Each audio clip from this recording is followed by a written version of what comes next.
Welcome to Get Sleepy, where we listen, we relax, and we get sleepy. I'm your host, Thomas. Thank you so much for joining me tonight. We have an extra long fictional story for you all to enjoy this evening. It was written by Shauna-Marie, and I have the pleasure of reading it for you. We'll be travelling to the City of Howl, a wonderfully unusual place. And it's here that we'll meet Elora as she sets off on a quest to restore power to her beloved city. Luckily, she doesn't have to do it alone. She'll get some help along the way from friends, family, and even a dragon. First though, if you love listening to Get Sleepy and would like to support the ongoing production of the show, the very best way to do so is by becoming a Get Sleepy Premium member. There are all sorts of great perks that our team works hard to bring your way, making it the very best way to listen to the show and get a good night's sleep. One of the favourite perks for our premium members is that every week we release a brand new bonus episode exclusive to the premium feed. Tomorrow night, Jessica will be reading a mystical story set in the Welsh countryside, where a sculptor goes on a journey to find inspiration, which comes in the most unexpected of ways. To find out more about all the perks of being a Get Sleepy Premium member, just visit the link in the description. It would mean the world to have your support. Thanks so much, my friends. Now, let's prepare for a good night's rest by giving ourselves a bit of care and compassion. I do hope today has been a bright and enjoyable one for you, with plenty of moments that made you smile. But even if today was more of a challenging and difficult experience on the whole, just know that you're still another day stronger and another day wiser. As each day goes by in our lives, it can be easy to overlook the little teachings and character-building experiences that come our way. We're often drawn towards the discomfort and negative aspects of the challenging moments in life, and that can be where our focus remains and what we consciously hold on to even after the moments pass. But collectively, every day of our lives and each experience within them all shape who we are, how we choose to live, and the ways in which we understand the world and other people within it. So, however you felt about today, good, bad, somewhere in between, just know that it's made you another day stronger and another day wiser. Perhaps you've developed more empathy and understanding for others. Maybe you've realized certain worries or problems aren't quite as bad as you once thought. Maybe you learnt something completely new. Or the way you grew and evolved today might be too subtle to pinpoint right now. But I assure you that you're another day stronger and wiser. And tomorrow is another opportunity where you can learn and grow, no matter your age, circumstances, or any other factors. Let's help you get a beautiful night's rest so you can be ready for whatever tomorrow brings.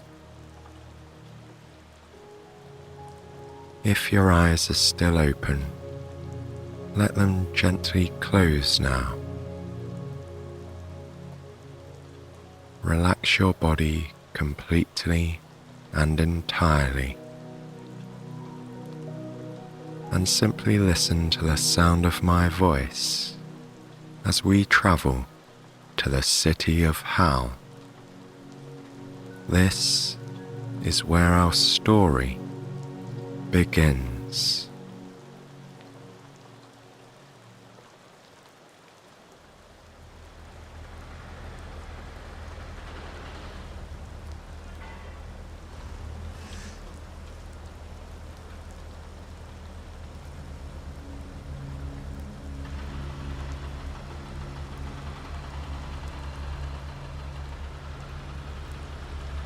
As Elora looked down on her city, she witnessed the kinetic churn of men and gears, a harmonious and continuous sound that echoed up towards her. Her ginger hair, work clothes and cape whipped against her body in the warm breeze. She perched on a steel beam, which hung on a crane attached to a building. Within the powerful gusts of wind, there was the lingering scent of varnish and paint. Elora scanned the city that had grown upwards around her since she was a child, never ceasing to stop. It was always climbing higher towards some exquisite climax and never quite reaching it. The City of Howl was constantly changing and always in motion. Years ago, when Elora was a young child, the mayor of Howl had been forced to introduce a decree. You see, there was a small problem. The volume of tourists and people moving there from abroad had reached astounding numbers. This quaint yet absurd city had attracted people from neighboring towns, cities, and countries. Hordes of them flocked to Howl. The mayor realized that the inns had no more rooms left, and people were being put up in restaurants and bakeries. Howl's borders were already pressing against nearby cities, and still more needed to be built.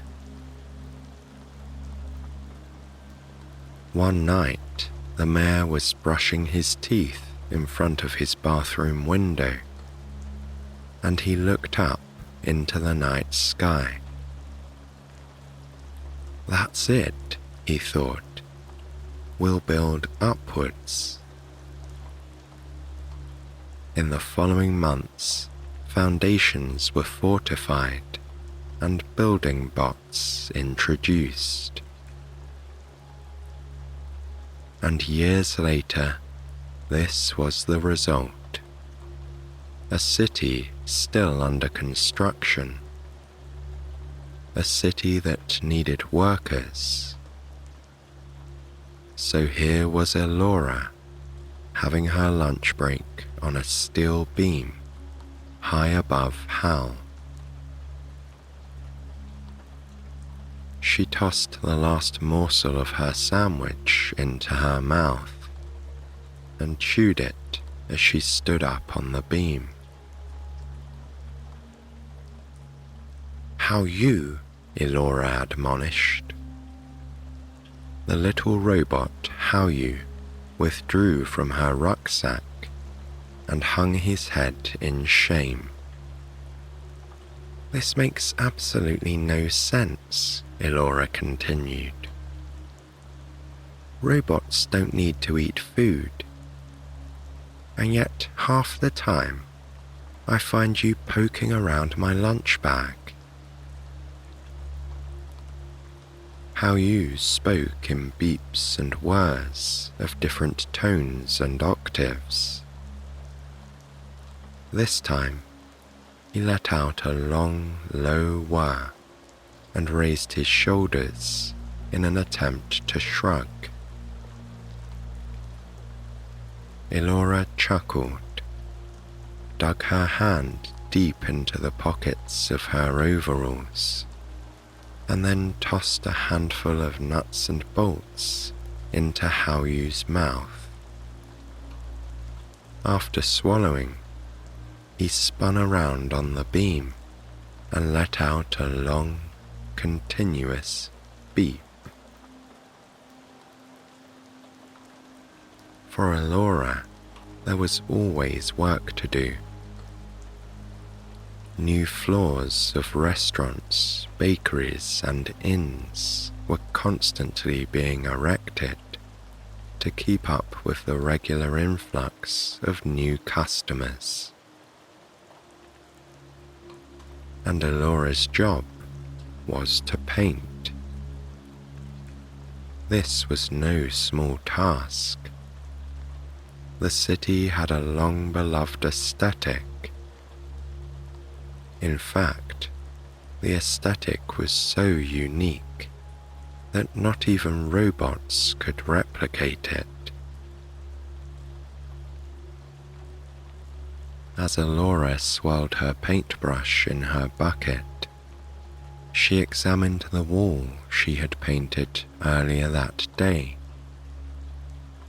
There were greens and blues and yellows, stripes and lines, and splatters and polka dots. At night, the paint glowed, lighting up the entire city. To Elora, the city was alive, and though it was taxing work, she loved her job. She ran her paintbrush down the side of the building in one long, satisfying swipe. She could feel her cape twisting and turning behind her in the wind. Her father would always ask why she wore a cape each time she fastened it around her neck before heading to work. And she would always give him the same response. She would tell him that occasionally, when the sky was blue and the altitude was high, on her sturdy beam, it felt like she was flying. Howl was an amalgam of steel, smoke, and wood. It was vivacious and peculiar, a gathering of houses made from an assortment of materials. It was, in many ways, at odds with itself. The city married the brilliance of technology with the familiarity of wooden homes, smoke chimneys, and cobblestone streets. During the day, the sun shone down on the buildings that were painted an infinite variety of colors. But at night, the city was drenched in neon signs and paint. When it rained, the wet streets radiated oddly, like lights in an oil painting. Perhaps the best way to describe the city would be makeshift. It was beautiful in a dilapidated sort of way, and it was made all the more gorgeous in the knowledge that thousands of hands, hearts, and minds had made this city home. The days turned to night and back to day, and the City of Howl continued to climb to extraordinary heights, and its inhabitants continued on.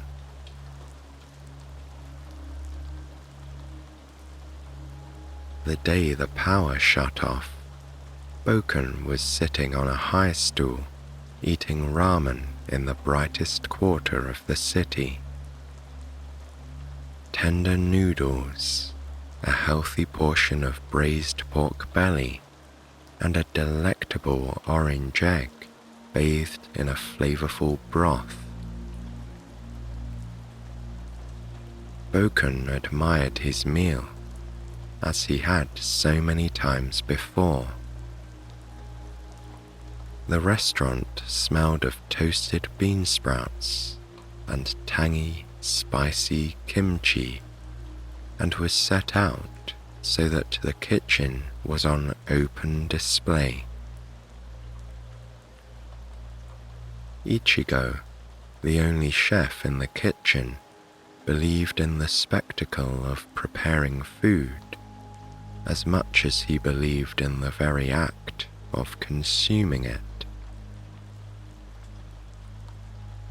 In his tall, white chef hat, Ichigo chatted about the ingredients in his food, something about how he couldn't procure the rice he would typically buy. Bōken nodded occasionally to signal to Ichigo that he was in fact listening. At this point in their exchange, Ichigo began to complain that his grill was not working. The gas wouldn't light. Bōken looked out the window onto the cobblestone, his eyes fixated on a neon sign that was being reflected in a large puddle on the ground. The sign was bright orange with black characters. Bōken looked down into his ramen bowl, took a small mouthful of the food, and returned his gaze to the puddle. The sign was gone. Bōken placed his chopsticks in his bowl and leaned over the table. He witnessed sign by sign, street lamp by street lamp, beginning to dim. The city was in darkness.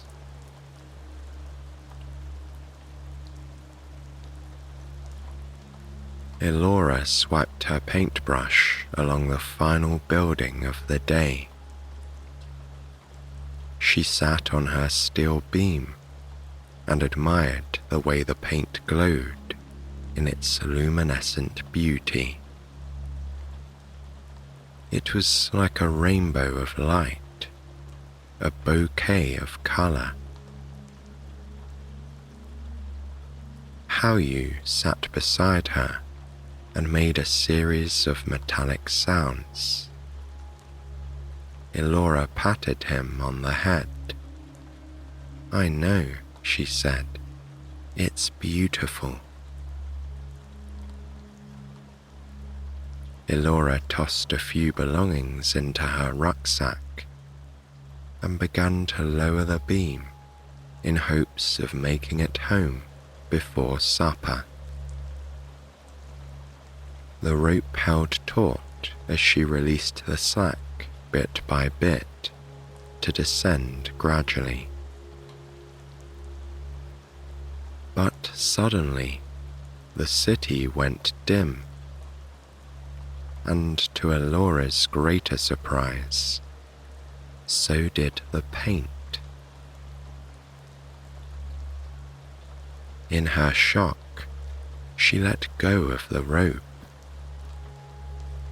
Her bag toppled over and fell a decent height, landing next to a young man with dark, floppy hair. From Elora's point of view, the entire world was a dark assortment of shapes. She hopped off the beam onto the ground and tried to gather her belongings.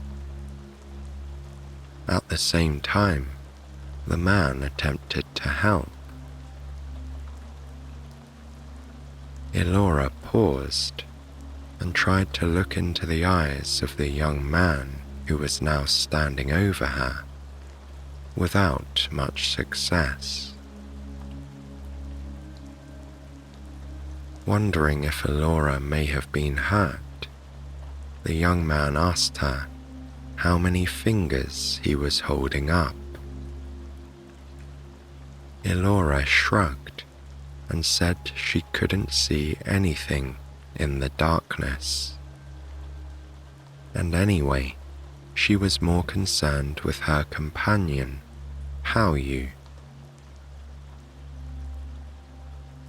The little bot was quite all right, except for that he was the slightest bit disoriented, most probably because he couldn't see anything either.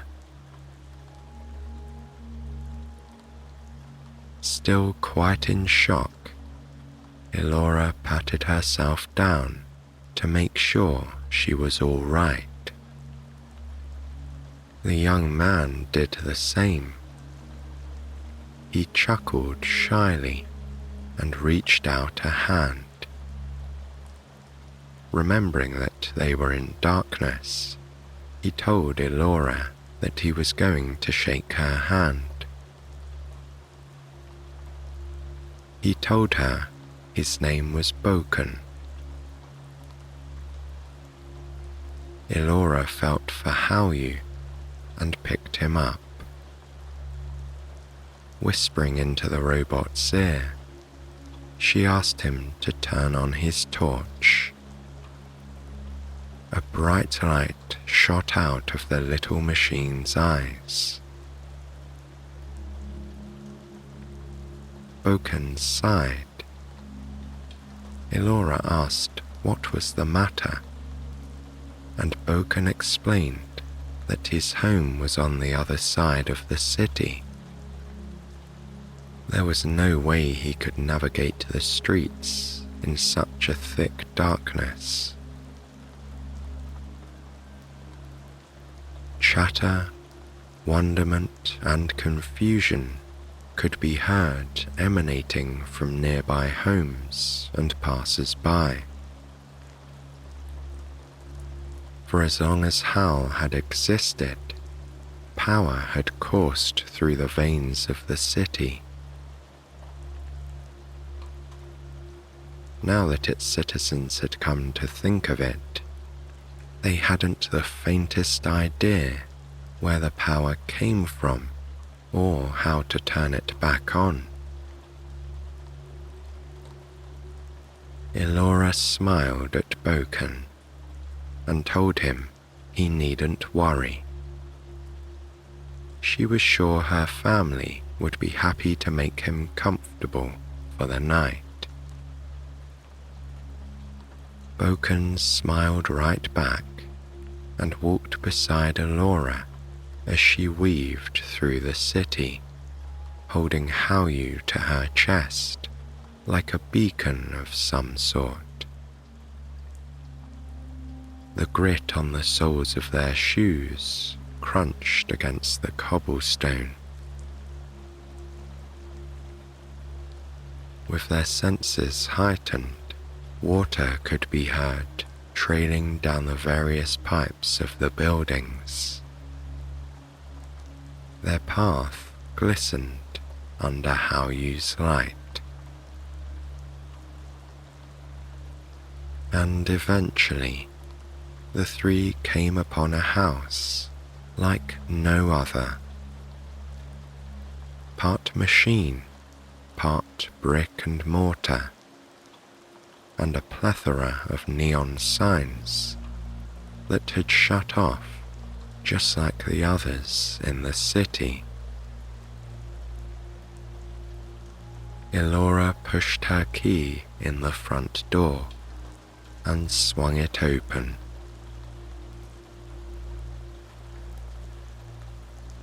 Bōken, Elora and her family ate supper by candlelight and Howl's torch on a dim setting. Of course, the main topic of conversation was the state of the city. Elora's mother and father were beside themselves with confusion. Her grandfather sat with his eyes closed, as Elora's grandmother told her that it was high time she brought a friend home. Bōken and Elora both laughed. The two small children, Rumi and Tahero, pushed the leafy greens around in their broth until it went cold. They had already picked out the meat and dumplings. Despite the circumstances, Elora's family did their best to keep the conversation light. After much defiance and many attempts at bartering, the little ones were put to bed. And in no time at all, they found themselves fast asleep. The adults were left to mull over the day's events until the late hours of the evening. Tea was poured and conversation flowed naturally. Bōken explained his dilemma, with his home being all the way on the other side of the city. Elora's parents told Bōken it was no trouble at all. He was welcome to stay. And then, just as their children had done, they went to bed. And they too found themselves fast asleep. Grandma patted Bōken and Elora on their heads and also retired to bed. Meanwhile, Bōken sipped his tea and looked at Elora's grandfather. Elora explained that her grandfather was a man of few words. Bōken mouthed a question, and Elora chuckled, then nodded. Yes, her grandfather was still awake. The conversation returned once again to the matter of the darkened city.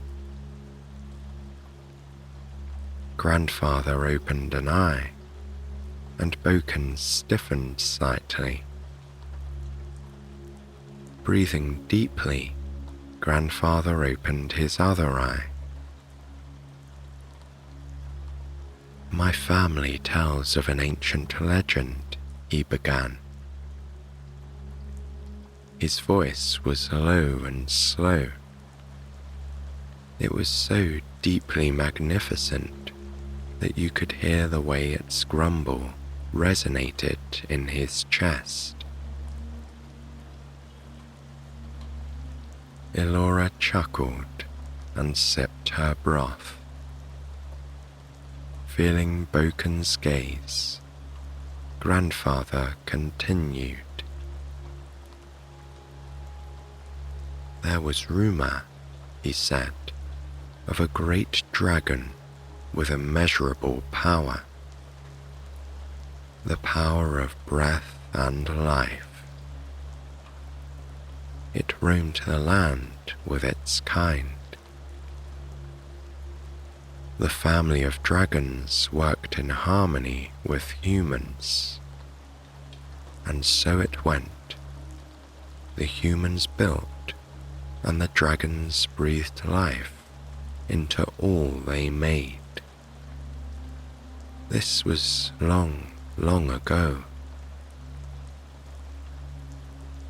Although a dragon had not been seen for many years, finding one was the key to solving the issue of the darkness. The old man closed his eyes and sighed deeply. He said that it was quite a shame that there weren't two brave young people who could venture beyond the wilderness and find a dragon. Elora looked at Bōken. Bōken looked at Elora, and they both shrugged. Elora gazed at Grandfather, whose eyes were shut and arms folded. Bōken wanted him to elaborate, but he seemed to be closed for business. So, Elora and Bōken left the old man to meditate. They moved quietly and swiftly, picking up what remained on the table. Bōken dutifully rolled up his sleeves to assist in washing the dishes. Now, the world was asleep. The City of Howl had spent its energy pondering the pressing issue of no power. With nothing more to do, the inhabitants of the city left their worries at the foot of their beds and gave themselves over to rest.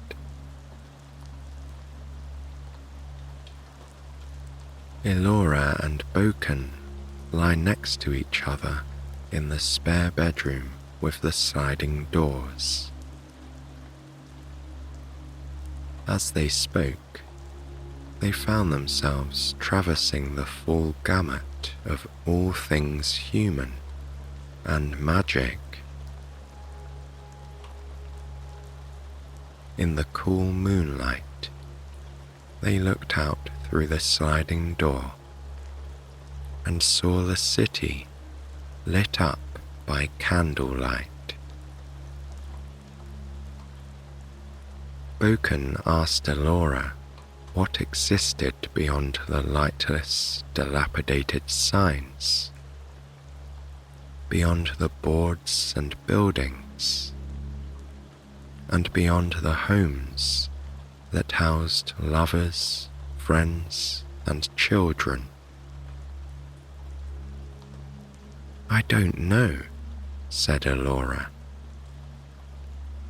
And as if possessed by the notion of adventure, the two began to wonder, what if? What if we were brave enough to embark on this quest? There were maybes, questions of what lay beyond the city that the two had known all their lives. But there was also a sense of excitement. Soon, they grew tired from the events of the day, and without much awareness, Elora drifted off. Bōken whispered good night, and he too succumbed to blissful sleep.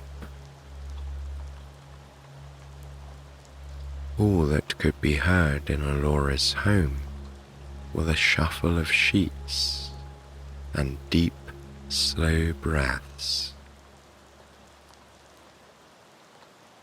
The night passed, and the darkness gave way to the sweet light of dawn.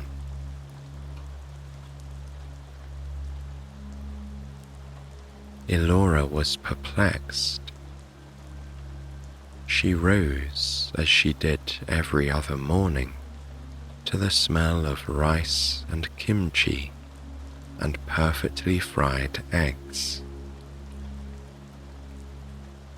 Bōken was no longer in the room, and the sliding doors were wide open, the layers of the shutters gently tapping against the window. Elora rubbed her eyes and ran her fingers through her thick ginger hair. Yawning, she examined the few belongings Bōken had brought with him from the night before. From her observations, he was a reserved man of simple taste. He didn't wear much jewelry. There was simply a plaited iron chain that never left his neck. Next to the mattress on the floor were two smooth bands of some sort, made of leather with a button-like clasp at their ends. And there was a bit of paper that said Ichigo's Noodle Bar, and a leather pocket-sized notebook that Elora felt apprehensive about reading. There was a flurry of laughter from another room.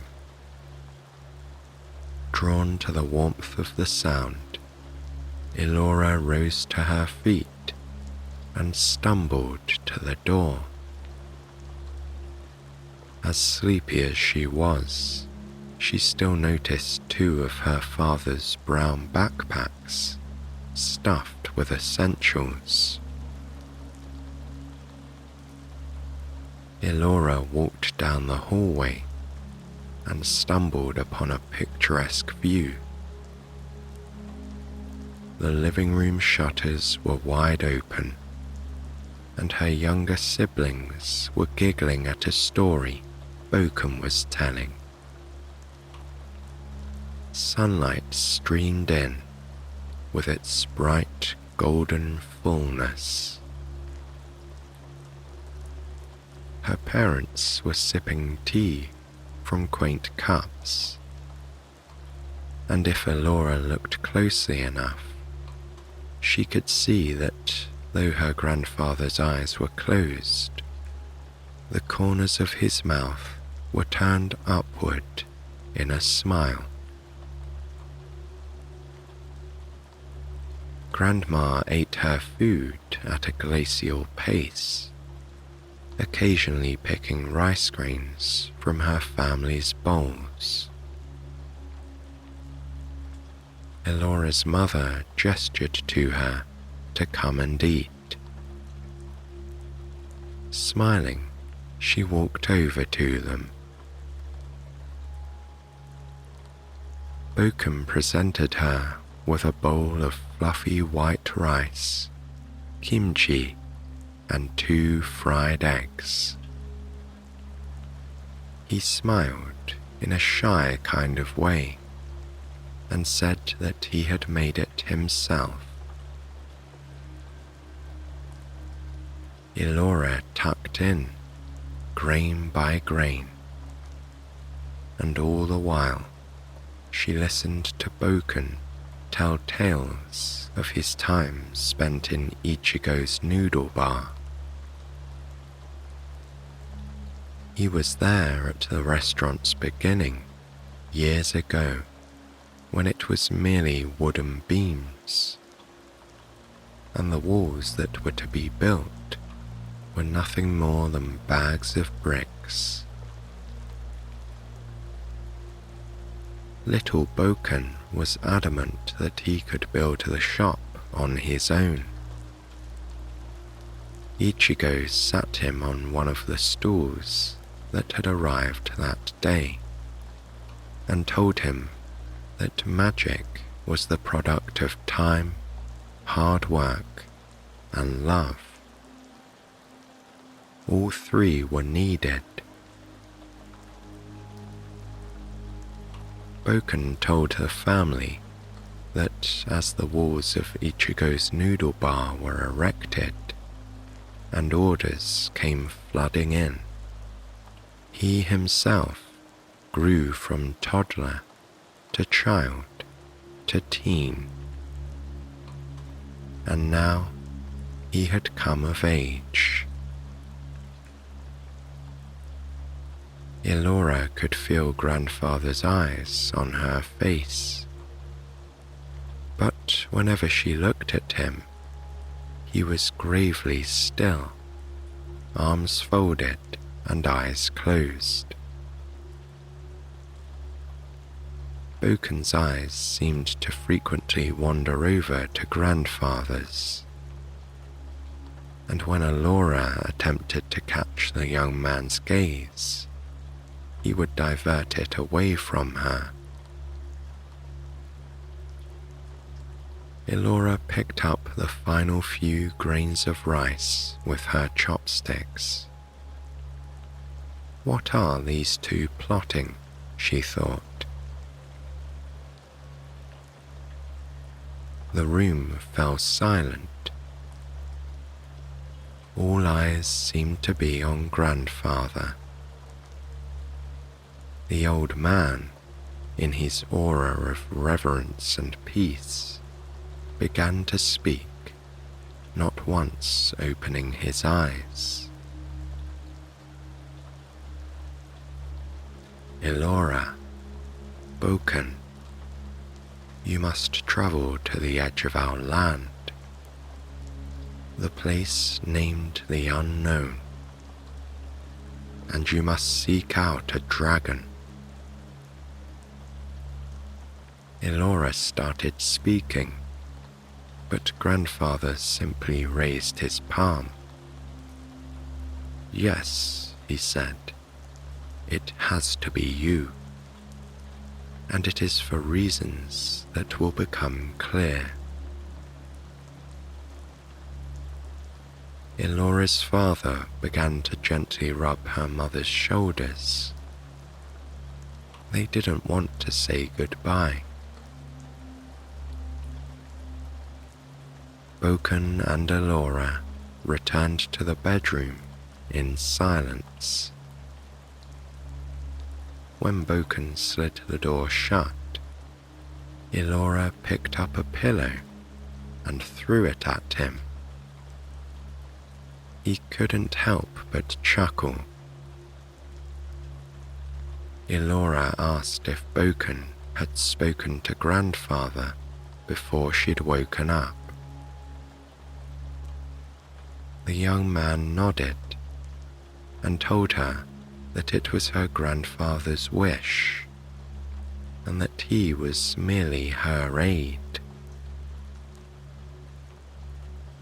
Feeling a surge of bravery wash over him, he took Elora's hands and told her that this was the opportunity of a lifetime. I realize I barely know you, he said, but I also know you want to go. Elora looked at the 2 bags on the floor and smiled. We'd better get ready then, she said.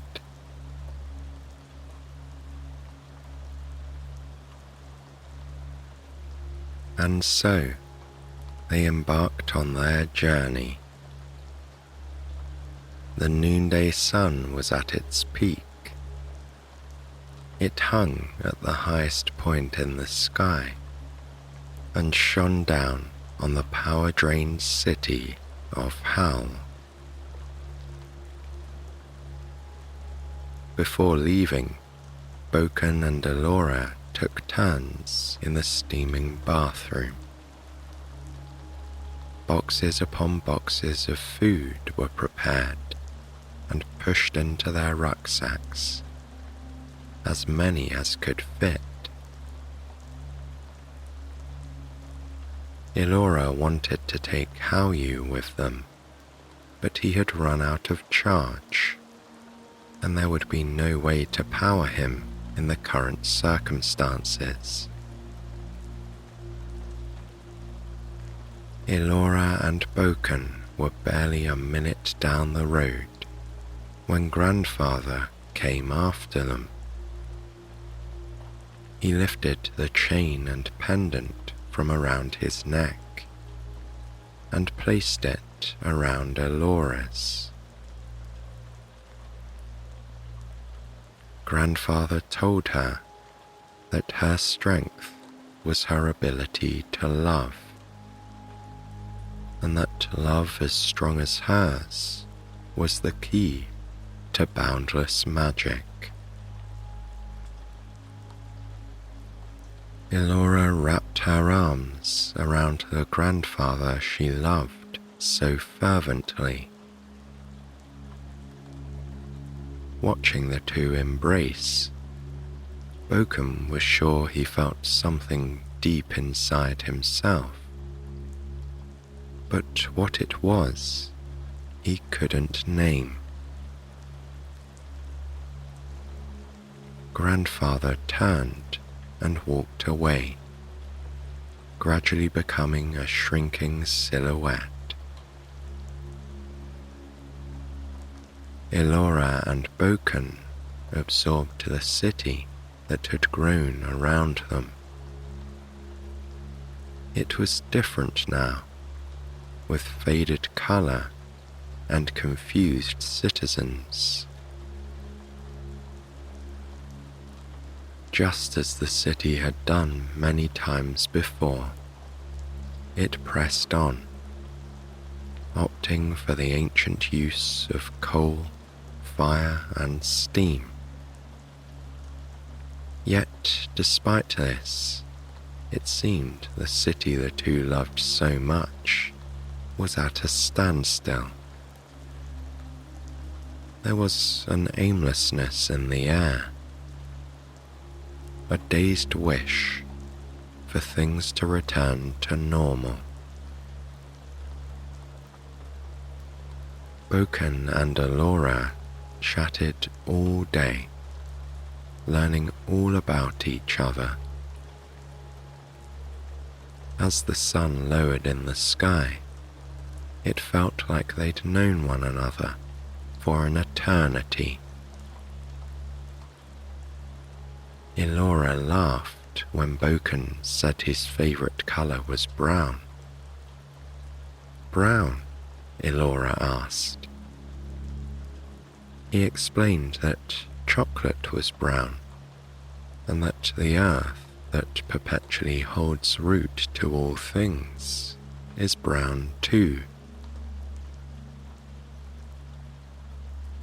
Although they were hardly aware of it, the scenery of cobblestone streets and smoking chimneys was transforming into greenery, dense thickets, and crumbling dirt.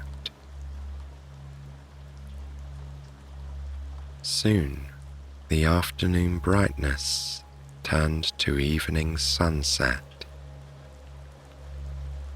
The two walked until their feet became tired and they could only talk of sleep. Bōken spotted a dry cave that was lit up by torches. Its opening was wide and jagged around the edges. The inside was quite welcoming. The floor was thickly lined with moss, and in the corner of the cave was a bundled up blanket. Bōken and Elora pulled meals out of their respective bags and ate slowly. The food was still slightly warm, and to Elora it felt like home with something extra. She commented that it seemed especially good, and Bōken nodded shyly. Elora simply smiled and whispered, "Thank you." In return, the young man also smiled and whispered back, "You're welcome." After she had finished her meal, Elora looked up into the deepest part of the night sky.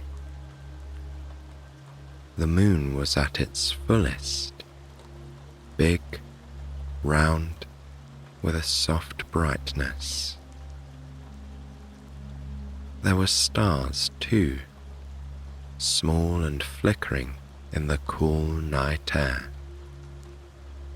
So far away, just like home felt right now. Made lazy by their full stomachs, the two settled down to rest. In sleepy, drawn-out voices, they began to share nursery rhymes and mythic tales from their childhoods. Elora listened to Bōken's voice. He told of a tale of a soldier who was conscripted into an army. In the middle of battle training, he left his base and travelled miles away from the village. He was in search of something that would make him strong enough, brave enough to fight in a war. On his travels, he met a wise man in simple clothing who gifted him the only thing in his possession, a magical sword. Fearless, the young man returned to his camp. When it came time to strike down evil ogres, he managed to do so. But he was sure it was only because of the sword. Not wanting to claim medals for something that he didn't do, the young soldier went in search of the wise man. But when he found him, the wise man explained that he was not wise at all, and he was not gifted with the ability to share magic. Confused, the young soldier said that the sword he'd given him had done its work, and that he had been glorified because of this. The other man chuckled and told him that it was an ordinary sword. Whatever strength and swiftness the young man had wielded was of his own doing.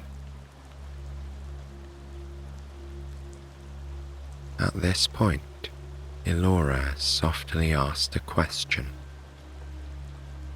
So all the power he needed was inside him all along? Bōken nodded, then asked Elora to tell him a story in return. She searched her mind for an epic tale, a story of wit and charm, but it seemed the drawers and boxes in her mind were empty.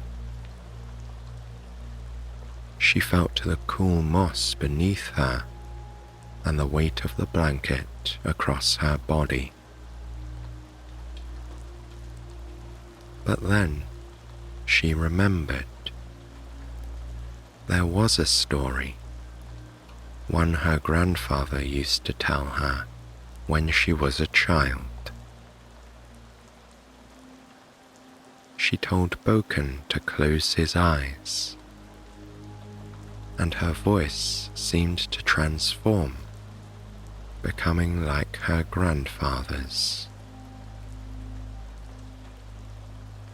My family tells of an ancient legend, she began.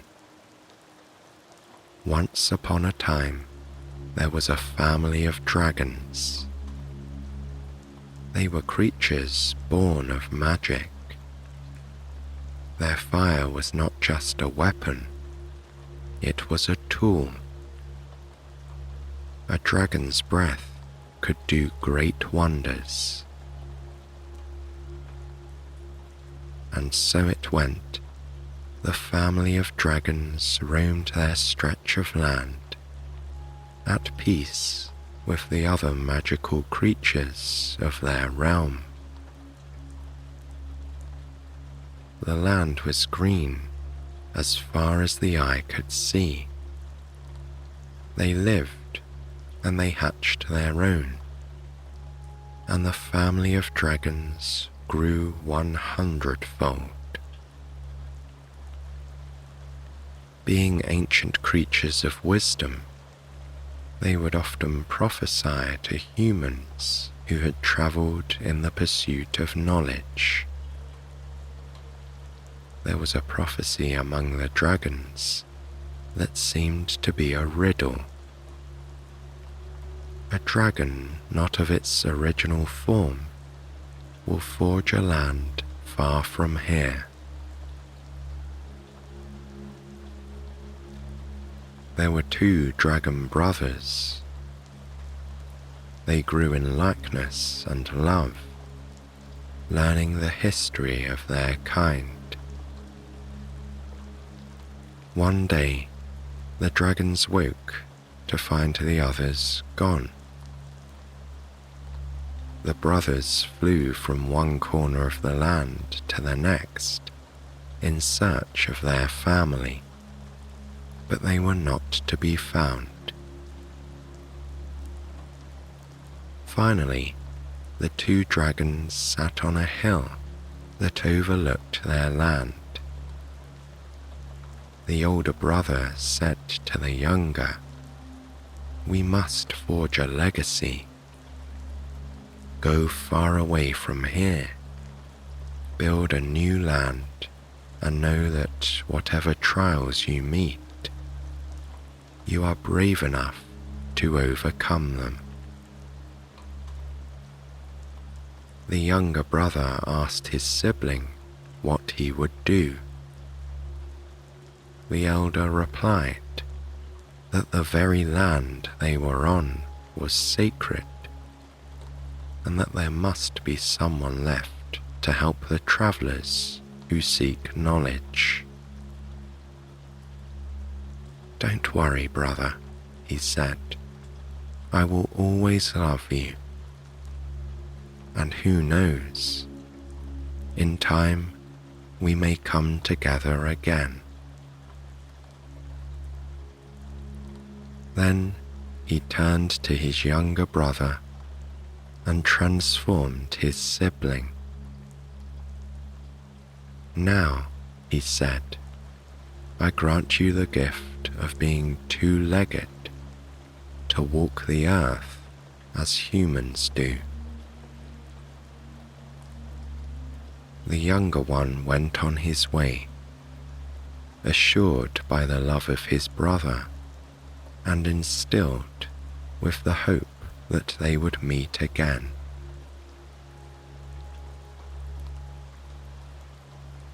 Elora said she couldn't remember the rest of the story. She lifted her head to look at Bōken and saw that the young man was very nearly asleep.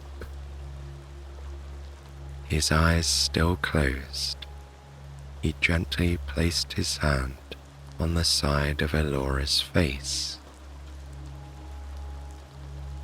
"Your grandfather tells good stories," he said.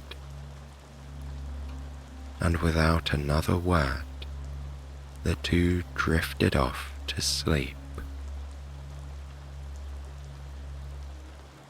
The night passed slowly, and there was barely a sound. It seemed that even the crickets were asleep.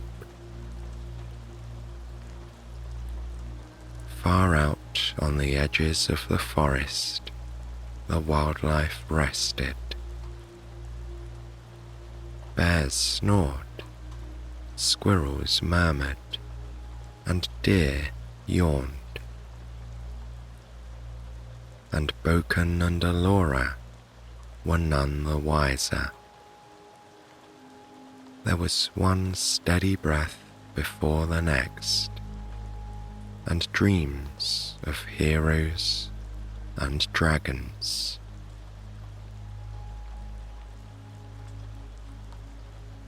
The sun was a welcome visitor.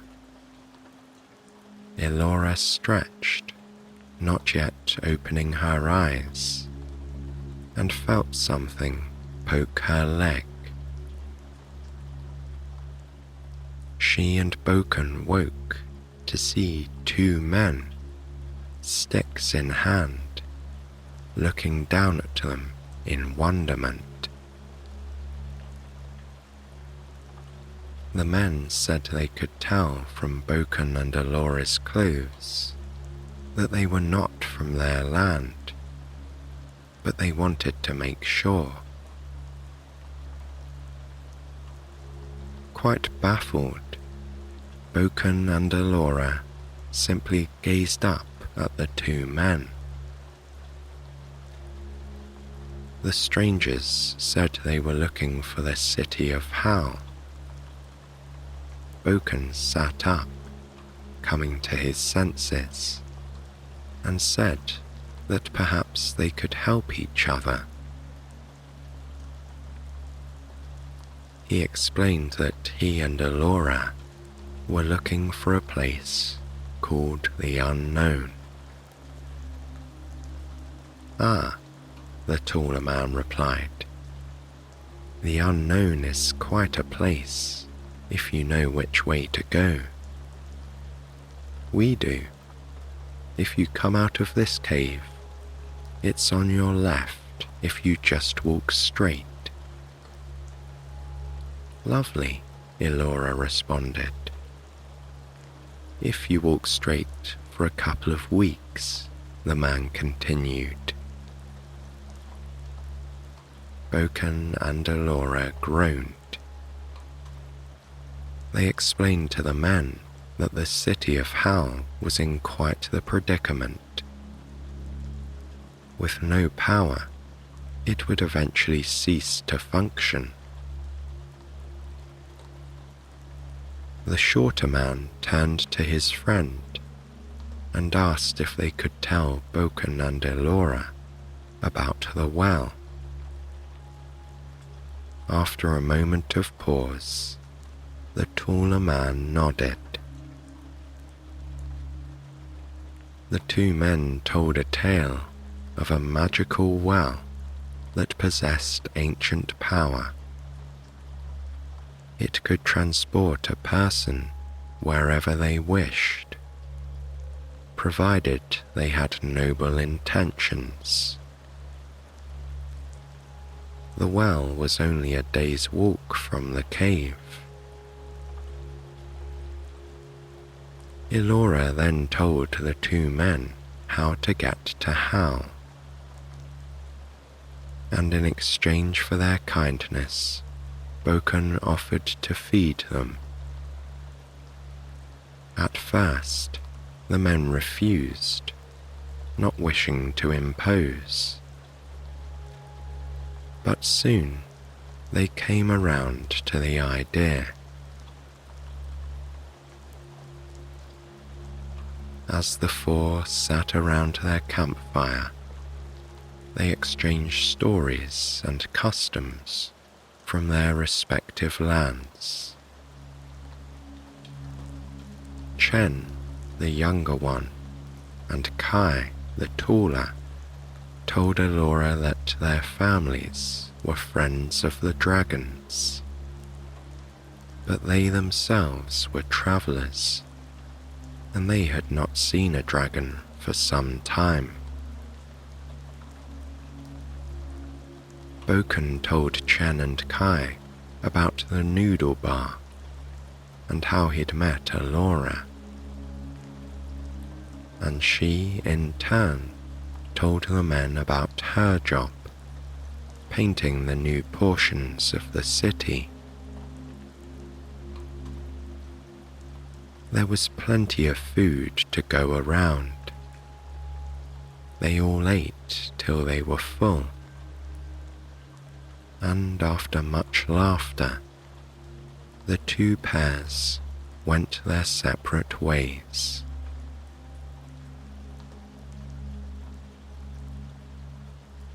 Bōken and Elora's pathway through the forest was thickly lined with twisted hedges bearing fruit. As she walked, Elora searched her mind for the ending to Grandfather's tale of the Dragon Brothers.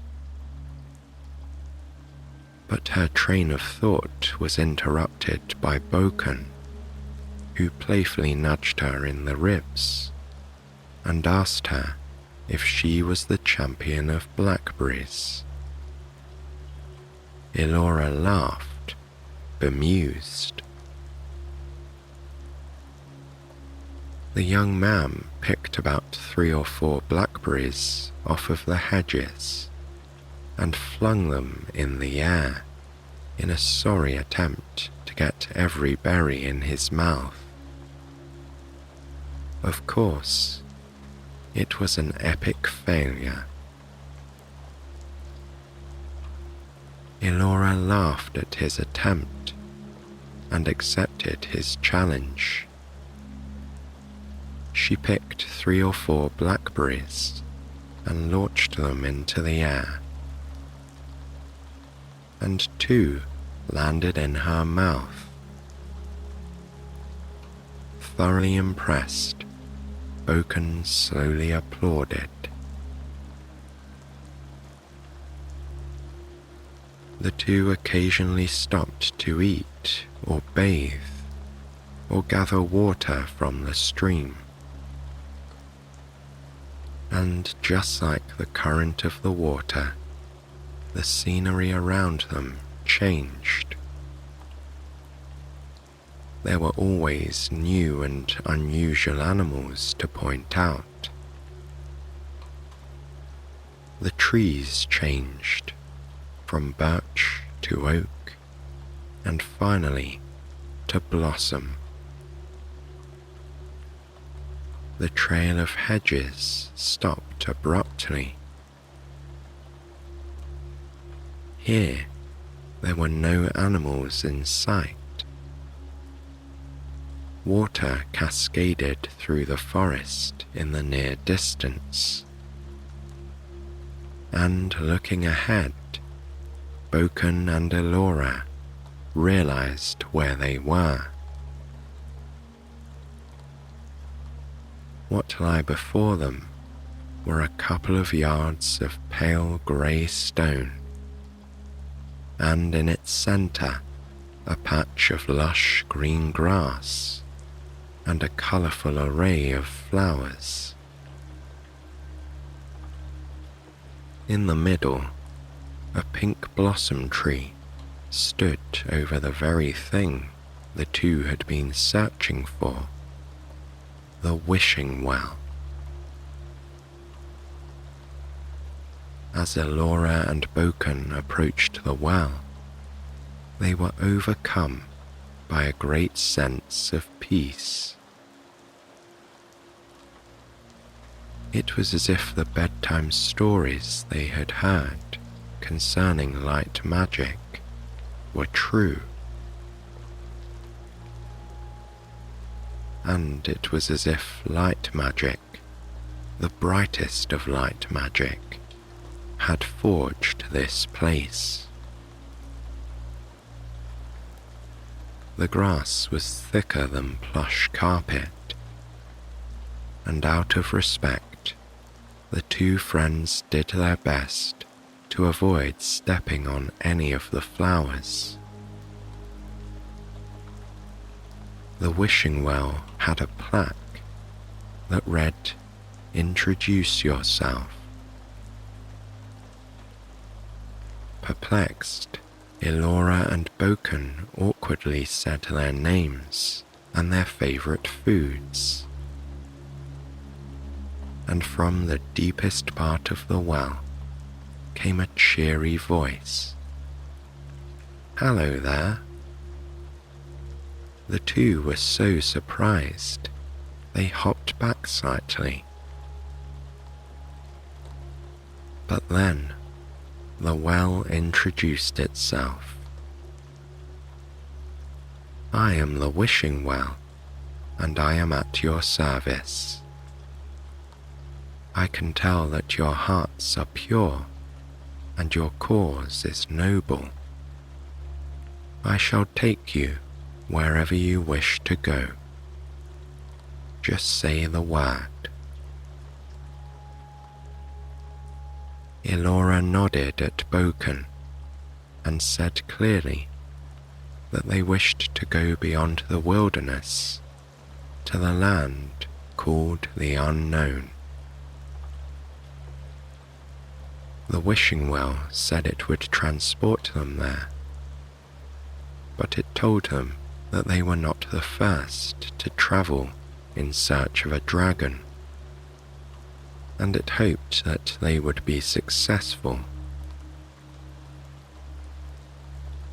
Bōken and Elora held hands as they were instructed, and then, poof, they were transported to the edge of the land of the unknown. Almost instinctively, the two held their hands longer than necessary, hoping to draw on one another's bravery.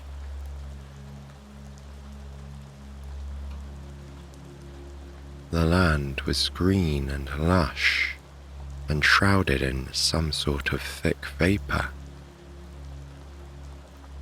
It was quite hilly, with mountains in the far distance, and vegetation that was not of any kind the two brave humans had ever seen. Beads of moisture clung to the blades of grass beneath their feet, and soon Elora and Bōken found themselves removing their coats and cardigans. There was some light-hearted chatter as they wandered, and after travelling a great distance, Bōken turned to Elora. He took off one of his leather bracelet bands, wrapped it around one of her wrists, and pressed the clasps together until there was a small click. Elora wanted to ask why, but the words did not come to her. Instead, they both moved towards one another like statues coming to life, gently enveloping each other in a hug. Elora was quite a bit shorter than Bōken, and he told her that he could feel her nose poking his chest. She chuckled and pulled away slightly. Bōken's eyes widened.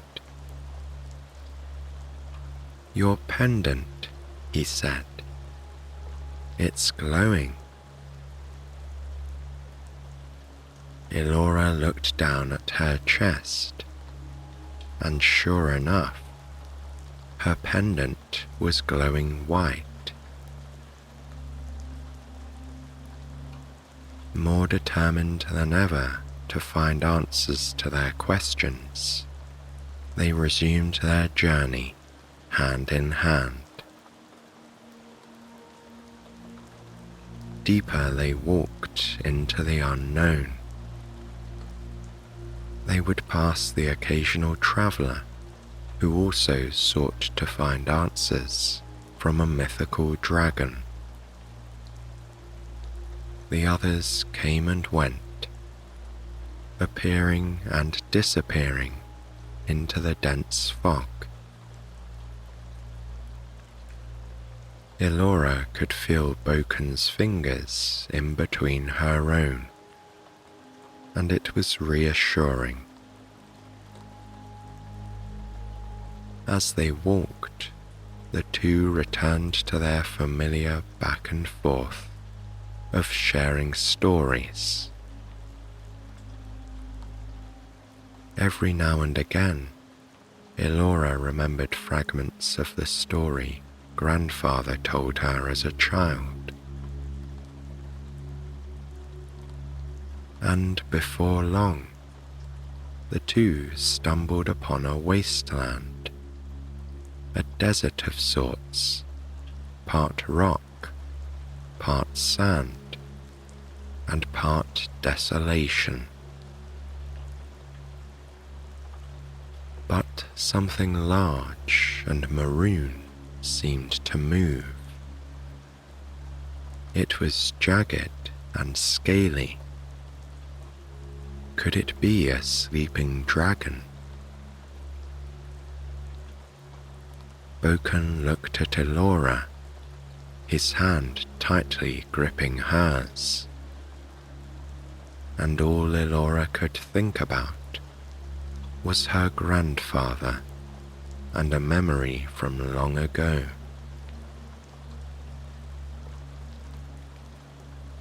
Little Elora was refusing to go to bed.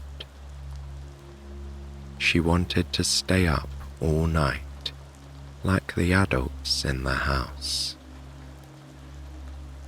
Grandfather attempted to pull the covers over her, but she simply flailed her legs and kicked the blanket to the end of the bed. Now, Grandfather said. Enough of that. It's time to go to bed. Elora huffed, finally submitting to Grandfather's gentle ways. This time, when he pulled the covers over her, she didn't protest. Grandfather had put a pillow on the floor so he could kneel over her bed and gently stroke her forehead. Elora huffed again and claimed that she was not tired. Smiling, Grandfather offered to tell a story. The story of the two dragon brothers. Elora nodded eagerly. He began, "My family tells of an ancient legend." At first, Elora watched grandfather's face as he told the story. But soon, she grew so tired that she yawned once or twice and shifted to her side.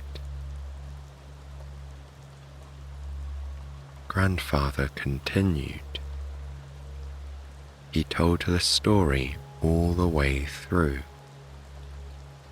and when he was done, he tucked a strand of Elora's hair behind her ear, switched off her nightlight, and closed her bedroom door. Grandfather had told the story so well that she dreamed every detail immaculately, just as he hoped she would. And he told little Elora the very same story, night after night. But now, in the present day, this was no story. Bōken and Elora found themselves in front of a real, live dragon. "Who are you?" breathed the fiery dragon. The plan had been to gently wake him, but unfortunately, Bōken had a sneezing fit, abruptly stirring the dragon. Bōken winced and apologized, and the dragon rolled his eyes. You'd think an ancient creature would be allowed some peace and quiet, but no. "I cannot help you," he said, explaining that he was hiding from all the travelers who sought him out.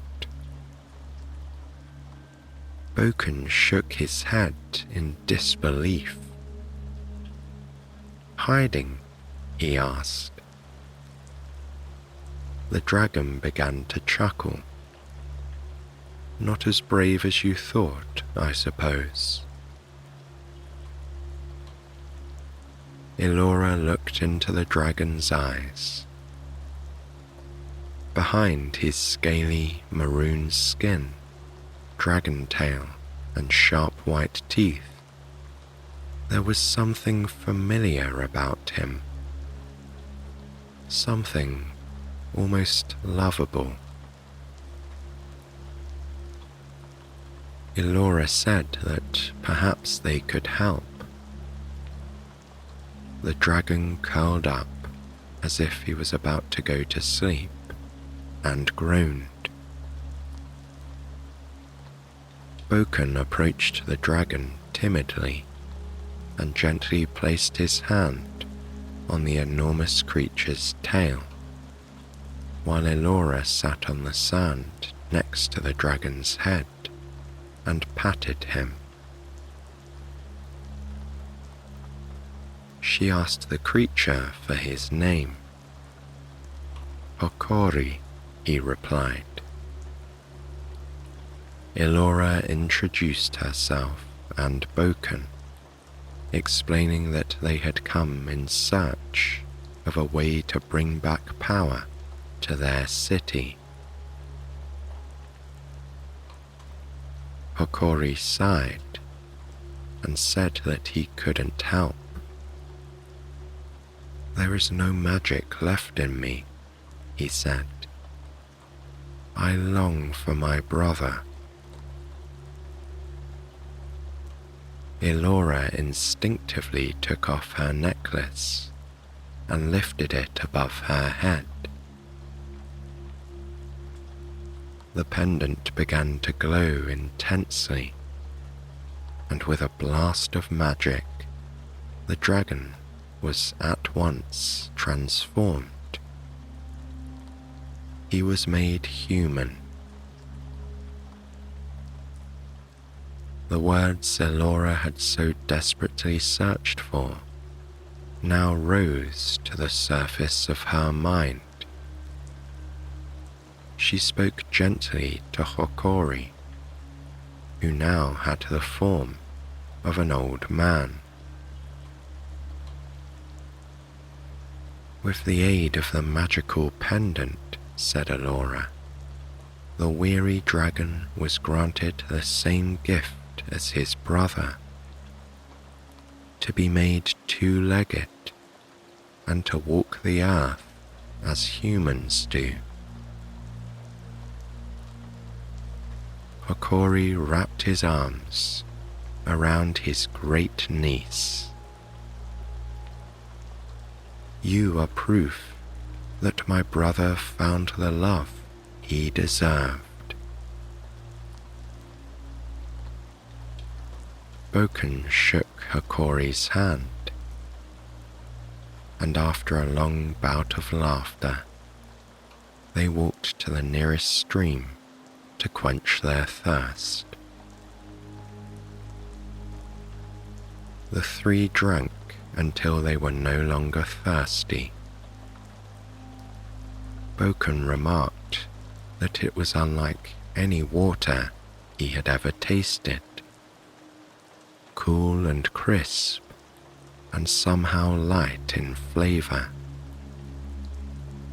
This place was indeed formed from the lightest magic.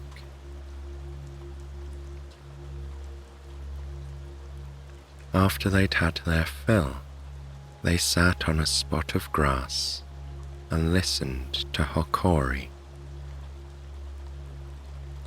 I gave my brother a stone crafted from the shell that hatched him, he said, and told him that it would hold power as long as I did.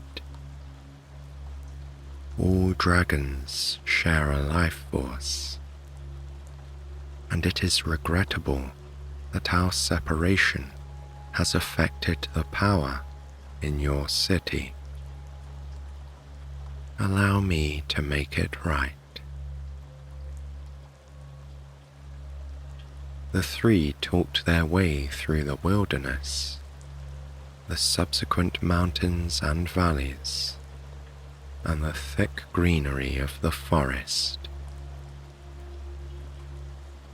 And despite how Bōken and Elora explained, Hokori couldn't quite fathom how wonderful a place the City of Howl was. After covering a long stretch on foot, the night gradually approached. The tiny flickering embers of stars could be seen across the night sky. The three found a cave to nestle into. Elora collected moss, Bōken prepared some food, and Hokori started a fire.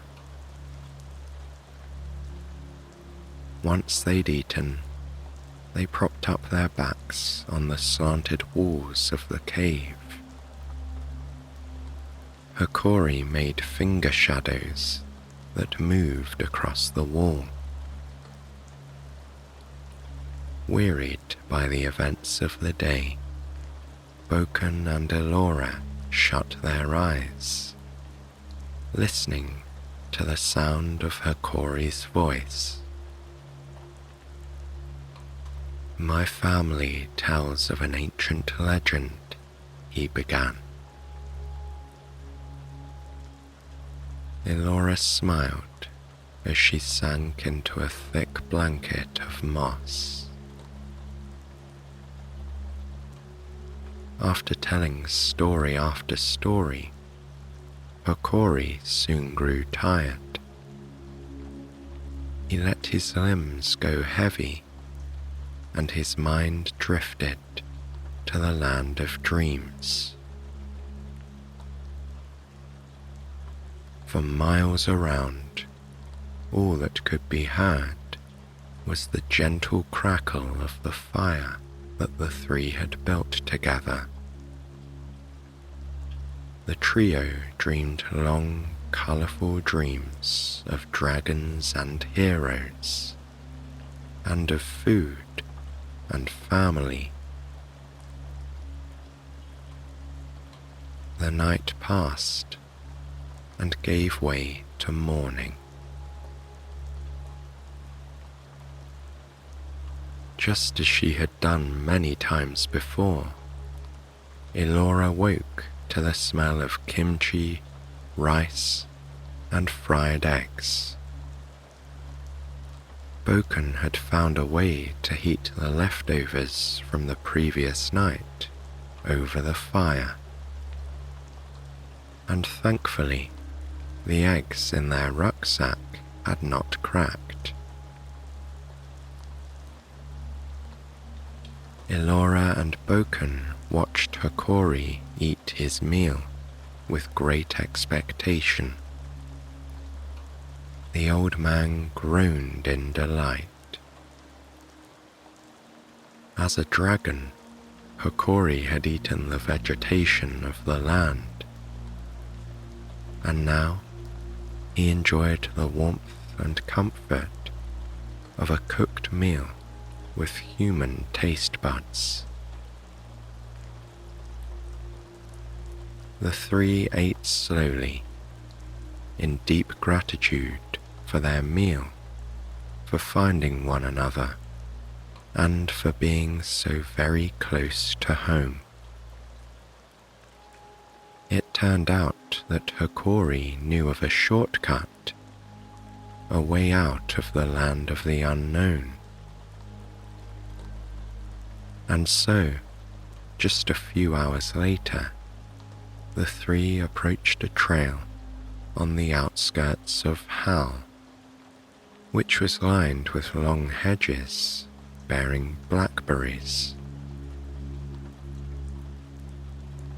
Hokori attempted Bōken's game of tossing blackberries into his mouth, but only once or twice. Overtaken by his new sense of taste, he gathered handfuls at a time, gently placed the berries on his tongue one by one, and allowed the fruit to burst between his teeth. Smoke from coal fires burnt in the near distance, and soon they were home. The streets were not especially busy, and just as when they had left, the noonday sun lit up the city of Howl. Even so, the city remained drained of colour. Powered-down building bots lined the street, and it seemed that in these times the citizens much preferred to stay inside. Closer and closer they came to Elora's home, and all the while Bōken pointed out inns and restaurants. There were stories in those streets, stories that Bōken and Elora knew inside out. They spoke of their childhoods, roaming a place so huge and simultaneously so intimate. The city of Howl had weathered seasons, and just like a person, it grew while still maintaining a certain essence. As they rounded a corner, Bōken's voice trailed off. Elora's grandfather sat on the bench outside their home, hands on knees, eyes closed, breathing deeply. He opened an eye and looked in the direction of the three travelers. As soon as he saw his younger brother, Hokori rushed towards him, holding him in a warm embrace. Grandfather instantly knew who it was, and as the brothers held one another, power surged through the City of Howl. Every building that Elora had ever painted glowed in brilliant hues. Hokori said his younger brother's name out loud. Ren. Holding him tightly, Hokori said that he had been granted the same gift by his great niece, to be humbled and to walk on two legs as humans do. Bōken wrapped his arm around Elora, who, in turn, put her arm around his waist. Howyu came bouncing out the front door and danced around Bōken and Elora. Elora patted the little robot on the head, and he released a low whir in satisfaction. The evening of Elora's safe return and Hokori's welcome to the family, they all went to visit Ichigo's noodle bar, including the little ones, Rumi and Tahero, who had their fill of meat dumplings. Elora ate enough rice, fried eggs and kimchi to last her a long while, and Bōken had a bowl of ramen. The others sampled a wide variety of foods, from sushi to rice bowls, and all the smaller dishes they could manage. And at last, the sun set and the sky darkened. During this process, Elora's handiwork was made all the more visible. The family peered out the window at the neon signs and glowing paint, and the city served as a hub of life, love, and electricity evermore.